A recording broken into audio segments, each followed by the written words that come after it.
faz com que o coração ele não sofra atrito com as demais estruturas do corpo. Nós temos ainda o miocárdio, que é a maior porção do coração e fica localizado nessa parte intermediária, que é constituído por tecido muscular cardíaco.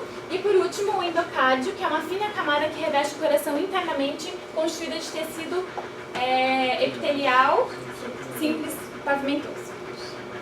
As características desse tecido cardíaco é que ele possui células alongadas e ramificadas, como a gente pode ver nessa foto, alongadas e ramificadas. Possui 1 ou 2 núcleos, sendo eles centralizados. E 40% do volume citoplasmático dessas células, elas são constituídas por mitocôndrias devido à alta demanda energética que o coração vai necessitar. O coração ele ainda possui uma estrutura chamada de discos intercalares, que são constituídos por 3 tipos de junções intercelulares. A primeira é a zona de adesão, que ancora os filamentos de actina no sarcômero, os desmossomos, que unem essas células pontualmente para que elas não se separem durante a contração, e as junções comunicantes, que são pequenos poros entre as células, que faz com que os íons eles passem como uma onda nas células e elas possam se contrair todas juntamente. Nós temos uma estrutura ainda que é a díade, que é um túbulo T, mais apenas uma cisterna do retículo sarcoplasmático, também fazem essa junção para que as células se contraiam todas unidas, e ainda tem uma função principal, que é a recaptação de cálcio, que vai ser utilizada no potencial de ação cardíaco. Rafa, volta só um pouquinho. E aqui a gente tem a figura dos discos intercalares corados. Como eu havia dito, o coração ele possui um sistema de condução elétrica que é composto por 4 estruturas principais, sendo ela o nó sinoatrial, que ele é responsável pelo início da contração e possui células marca-passo, que representam apenas 1% de todas as células do miocárdio. Essas células elas não precisam de estímulos externos para responder, elas respondem automaticamente sozinhas. O sinal passa do nó sinoatrial para o nó atrioventricular, e o nó atrioventricular ele tem uma função muito importante, que é retardar o sinal elétrico para que os átrios eles possam se contrair antes do ventrículo e possa ocorrer o ciclo cardíaco corretamente. Eles possuem células ramificadas que emitem prolongamentos, formando uma rede. No nó atrioventricular, esse sinal ele passa para os feixes de His, que está localizado entre os ventrículos. Eles recebem e conduzem o sinal elétrico até as fibras de Purkinje. São fibras muito calibrosas que permeiam os ventrículos e faz com que a contração do ventrículo aconteça do ápice para a base, como nós podemos ver nessas imagens. Aqui está o nó sinoatrial localizado no átrio direito, o nó atrioventricular, os feixes de His localizado entre os ventrículos e as fibras de Purkinje permeando o ventrículo, onde a contração acontece aqui para a base. Essa condução elétrica ela tem 2 tipos de potencial de ação. O potencial de resposta lenta, que são naquelas células marca-passo autoexcitáveis, que elas conferem a ritmicidade para o coração. Então, nós temos esse gráfico que representa a resposta lenta, em que durante o potencial marca-passo, há a abertura dos canais IF e entrada de sódio. Quando nós atingimos um limiar de menos 40 mV, a abertura dos canais de cálcio que faz com que a célula despolarize totalmente. Nesse ponto, onde nós temos o spike, os canais de cálcio e sódio são fechados e a abertura dos canais de potássio. Então, o potássio entra na célula e começa a repolarização. Esse ciclo se repete. E nós temos também o potencial de ação de resposta rápida, que são as outras 99% das outras células do miocárdio, que são as células autoexcitáveis. As células excitáveis, desculpa. Elas são responsáveis pela força da contração para promover o sangue pelo corpo. Nós temos aqui um gráfico completamente diferente, que tem uma particularidade que é o platô, que eu vou explicar. Então, o gráfico ele começa do repouso, acontece a abertura dos canais de sódio, há um influxo muito grande desse íon, fazendo com que a célula despolarize abruptamente. Há fechamento dos canais de sódio e essa célula ela começa uma repolarização precoce, o que não é interessante para a célula, e nós entramos na fase 2, que é o platô. O platô ele é responsável por fazer com que as contrações cardíacas elas sejam espaçadas. Então, ele retarda um pouco essa repolarização para que a célula não contraia demais. Por exemplo, a gente entra numa fibrilação. Então, aqui, a abertura dos canais de cálcio para que o platô aconteça, sustentando essa repolarização. E aí, quando o platô acaba, nós temos fechamentos dos canais de cálcio e abertura dos canais de potássio para que ocorra a repolarização completa das células célula entrando novamente em potencial de repouso. Esse potencial, esse sistema elétrico, ele dita o ciclo cardíaco. O ciclo cardíaco ele é dividido em 5 fases. A primeira delas é o repouso, onde átrios e ventrículos estão em diástole, ou seja, eles estão relaxados. Nessa fase, começa a entrada de sangue pelos átrios e as válvulas atrioventriculares estão abertas. O sangue desce para os ventrículos por gravidade e nós vamos para a segunda fase, que é a sístole atrial. O sangue que ficou, os 20% do sangue que ficou retido nos átrios, eles são ejetados para os ventrículos através da sístole atrial.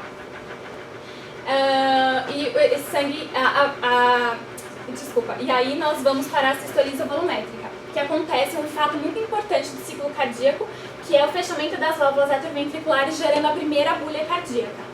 Na sistole isovolumétrica, ambas as válvulas, tanto atrioventriculares como semilunares, estão fechadas. Portanto, o sangue que está aqui dentro ele vai começar a exercer uma grande pressão, nos levando para a quarta fase, que é a ejeção. Essa pressão dentro dos ventrículos faz com que as válvulas semilunares sejam abertas e o sangue seja ejetado para as artérias. E aí nós vamos para a quinta fase, que é a fase do relaxamento, onde ocorre o segundo grande evento, que é a segunda agulha cardíaca, pelo fechamento das válvulas semilunares. Ocorre o relaxamento dos ventrículos para que esse ciclo ele possa se repetir. Agora, diferenciando um pouco as válvulas, como eu havia dito, nós temos duas, as atrioventriculares e as semilunares, sendo a do átrio direito entre o ventrículo direito tricúspides e entre o átrio esquerdo e o ventrículo esquerdo a bicúspide, ou também chamada de válvula mitral. As semilunares são tricúspides. As válvulas atrioventriculares elas funcionam com um certo antagonismo, ou seja, nas válvulas atrioventriculares o fechamento é suave devido à menor pressão, o sangue é ejetado com menor velocidade devido ao seu orifício ser maior, é sustentado por cordas tendíneas que prendem esses músculos papilares e ainda são menos adaptadas a estresse físico por terem uma menor pressão. Já as válvulas semilunares, o fechamento é abrupto pela alta pressão exercida pelas artérias, o sangue é ejetado com maior velocidade devido ao orifício ser menor, não apresentam cordas tendíneas e são mais adaptadas a receber estresse físico justamente por causa dessa alta pressão das artérias. Bom, como é possível observar, o coração ele demanda uma grande quantidade de energia. Essa energia provém da beta-oxidação dos ácidos graxos. Os ácidos graxos no cardiomiócito fornecem até 80% da energia necessária, e a sua grande quantidade de elétrons e solubilidade em água são responsáveis por isso. Além do que, com a oxidação completa, são fornecidos 38 kJ por grama, que é 2 vezes mais que carboidratos e proteínas, por exemplo. Os ácidos graxos eles são transportados no sangue pela albumina, e quando eles necessitam ser internalizados no cardiomiócito, ele passa por um transportador chamado de transportador de ácido graxo. Pois bem, como esse processo ele ocorre dentro da mitocôndria, é necessário que o ácido graxo ele passe por um processo de ativação. E esse processo vai converter o ácido graxo em uma forma ativa que é chamada de acetil-CoA. E nesse vai formar uma ligação tioéster, que está localizada ali, e nesse processo ocorre um gasto de 2 ATPs. Pois bem, só que a membrana interna da mitocôndria ela é impermeável ao acetil-CoA. Então a gente vai precisar do ciclo da cartinina. O que é esse ciclo? O ciclo da cartinina ele é mediado por duas enzimas, a acetiltransferase 1 e 2, e o transportador cartinina, uma proteína carregadora. E como é que ele ocorre? Nós vamos ter a quebra dessa ligação tioéster, onde o ácido graxo vai se ligar na cartinina, a acetiltransferase 1, vai ser internalizado através da proteína transportadora, e a acetiltransferase 2 vai restabelecer essa ligação do ácido graxo com vai restabelecer a ligação tioéster, fazendo com que a molécula fique íntegra e pronta para continuar a oxidação. Na matriz mitocondrial, vai ocorrer essa oxidação através de uma via chamada beta-oxidação, que é uma série cíclica de 4 reações, onde o ácido graxo ele vai ser quebrado de 2 em 2 carbonos. E para cada 2 carbonos quebrados, vai liberar um acetil-CoA, um NAD e um FADH2. E essa série se repete mais 7 vezes, gerando um total de 8 acetil-CoA, 7 NAD e 7 FADH2. Pois bem, no ciclo de Krebs, esse acetil-CoA que foi oxidado pelo ácido graxo, ele também vai ser oxidado, gerando 3 NAD, um FADH2 e um GTP. Já na fosforilação oxidativa, ou cadeia transportadora de elétrons, vai ocorrer a oxidação de um FAD, gerando 3 ATPs, e a oxidação de um FADH2, gerando 2 ATPs. Bom, o rendimento bruto de toda essa reação é de 131 ATPs, só que como foi gasto 2 ATPs anteriormente para a ativação do ácido graxo em acetil-CoA, o rendimento líquido é de 129 ATPs. Aqui a gente tem imagens representando aqui a beta-oxidação, o ácido graxo sendo quebrado de 2 em 2 carbonos. Aqui a gente tem o ciclo de Krebs, onde está em reação sendo oxidado o acetil-CoA. E aqui a cadeia transportadora de elétrons, onde vai ser oxidado o NAD, o FADH2, gerando os ATPs aqui embaixo. Bom, já possuindo os conhecimentos necessários sobre a fisiologia cardíaca, a gente tem a capacidade de falar de uma cardiopatia envolvendo o mesmo. Na 5ª semana do desenvolvimento embrionário, começa a formação do septo politrical. A formação em si se dá pela multiplicação de células mesenquimais na parede do bulbo, formando as cristas dos bulbares, e pela multiplicação de células mesenquimais no tronco arterioso, formando as cristas troncais. As cristas neurais, elas migraram através da faringe primitiva e dos arcos faríngeos para atingir a região das cristas. Perdão. E por esse processo acontecer muitas vezes, pode ocorrer erros nesse processo, que são erros de multiplicação, erros de proliferação ou erros de diferenciação. Pois bem, aqui a gente tem uma imagem do cardíaco e do tronco arterial. Oi? O corte digital do coração na 5ª semana, onde a gente tem o cardíaco aqui localizado e o tronco arterioso, e aqui é onde as células vão se multiplicar. Graças ao fluxo sanguíneo que passa, durante a formação das cristas neurais, elas vão girar troncais, elas vão girar 180 graus. E quando elas se fundirem, elas vão formar o septo politrocal em si. Essa separação, vai separar o bulbo cardíaco e o tronco arterioso em 2 canais, que vai ser a aorta e o tronco pulmonar. Só que essa separação desigual, ela acaba formando a tetralogia de Fallot, que a gente vai explicar mais à frente. Aqui a gente tem diferentes cortes do coração, onde fica evidente a esterilização daquele giro de 180 graus. Aqui a gente tem um corte numa altura maior, o corte 1, corte 2, corte 3. Aqui seria o tronco pulmonar, a aorta aí no corte 2, mais embaixo. A aorta está mais para a esquerda, o tronco pulmonar para a direita e assim por diante. E é esse giro que vai ocasionar a tetralogia de Fallot, pois a aorta ela vai acabar ficando maior que o tronco pulmonar, ela vai ocupar um espaço maior, como a gente pode ver aqui. Aqui seria uma septação normal, tá? Onde a aorta e o tronco pulmonar têm o mesmo tamanho, e aqui é a septação desigual. A aorta fica muito grande em relação ao tronco pulmonar. E além do fato que esse septo politrocal ele não vai se alinhar com o septo interventricular, que vai causar um problema que a gente vai ver mais pra frente também, que eu vou falar agora, por caso.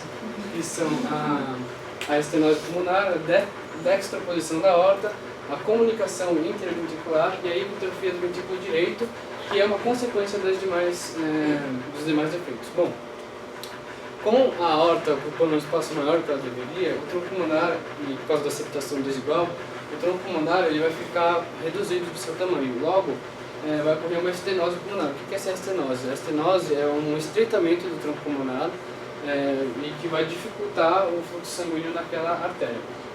A dextroposição da aorta está relacionada logicamente com a aorta, porque ela vai estar ocupando um espaço maior que ela deveria. Então, a gente fala que ela cavalga o septo interventricular, e a gente também pode falar que ela vira uma artéria cavalgante. A comunicação interventricular ocorre uma comunicação entre os ventrículos e, logo, por consequência, uma mistura de sangue, uma cianose, certo? Pois é. E isso se dá justamente porque o septo politrocal ele não vai se alinhar com o septo interventricular. Então vai ficar esse espaço aqui, onde vai ocorrer uma comunicação dos ventrículos e, logo, por consequência, a mistura de sangue. A hipertrofia do ventrículo direito ela está associada muito com a estenose pulmonar, porque com esse fluxo sanguíneo reduzido, vai se acumular muito sangue no ventrículo direito e ele vai precisar de mais força de contração para ejeitar esse sangue devidamente. Logo, vai causar uma hipertrofia nesse músculo, causando a hipertrofia do ventrículo direito. Bom, com o trabalho realizado, torna-se possível a compreensão das características específicas do funcionamento e dos mecanismos realizados pelo coração, além de uma patologia relacionada com a má formação do mesmo. E dessa forma, nasce a complexidade e a alta especificidade do sistema em questão, enfatizando sua importância no organismo. Essas aqui são nossas referências e esse foi o nosso trabalho.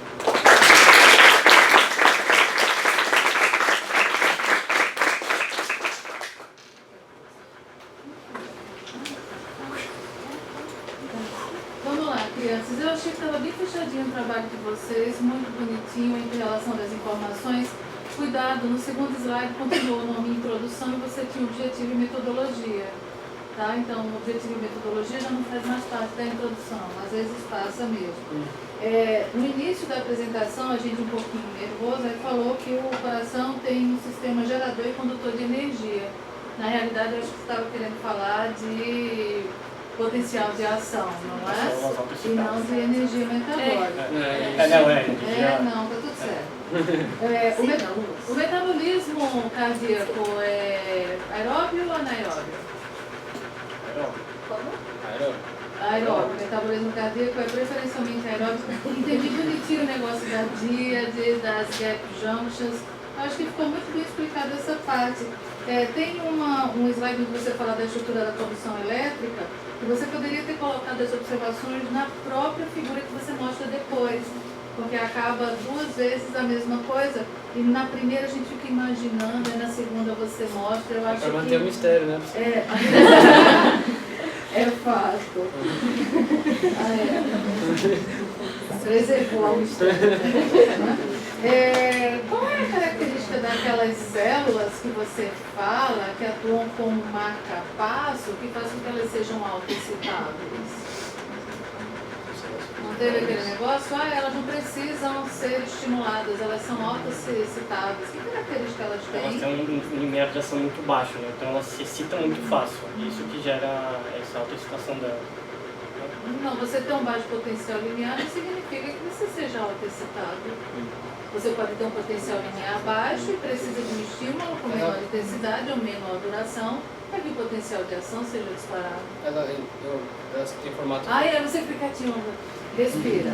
Vai, a outra menina. Ninguém tá vendo.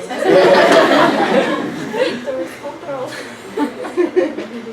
Relaxa. O que faz com que ela seja autoexcitável? A despolarização está principalmente associada ao influxo de sódio, mas ela apresenta uma permeabilidade que apresenta alteração. Tem hora que ela é menos permeável, tem hora que ela é mais permeável. Essa alteração da permeabilidade faz com que o influxo do sódio favoreça o disparo do potencial de ação. O potencial linear baixo é outro pré-requisito, mas essa alteração na permeabilidade, olha gente, vai apresentar gráfico, fala o que é Y e o que é X. A descrição estava bonitinha, mas aqui eu tenho o quê? Potencial de membrana em função de quê? Em função do tempo. Sempre falem o que é Y e o que é X. Achei interessante, principalmente a parte do platô. Falaram que não é só influxo de sódio, mas também influxo de potássio, isso é importante. E vamos lá. Vocês mostraram bonitinho geração de energia metabólica para o ácido graxo que a professora pediu, não foi 16 carbonos. Outra coisa, a estrutura que auxilia no transporte é a carnitina. Carnitina. Acho que vai até demorar um pouquinho porque vocês repetiram muito da outra forma. Carnitina. Que foi dito que a carnitina é uma proteína. A carnitina é uma proteína? Não. Acho que é um transportador, acho que é uma proteína transportadora. O que transporta, que é a translocase, o ácido graxo ativado, é uma estrutura de natureza proteica, mas a carnitina é? É claro, um conjunto de duas enzimas mais o transportador, né? Mas a carnitina é uma coisa à parte. Tanto é que a transferase 1, ela faz com que haja a reação com a carnitina, aí depois a transferase 2 tira a carnitina e coloca o CoA novamente. Aí a pergunta é, carnitina é proteína? Sim. Aí, deixa eu falar uma coisinha, ela pode ser obtida de origem exógena. Aí, é proteína?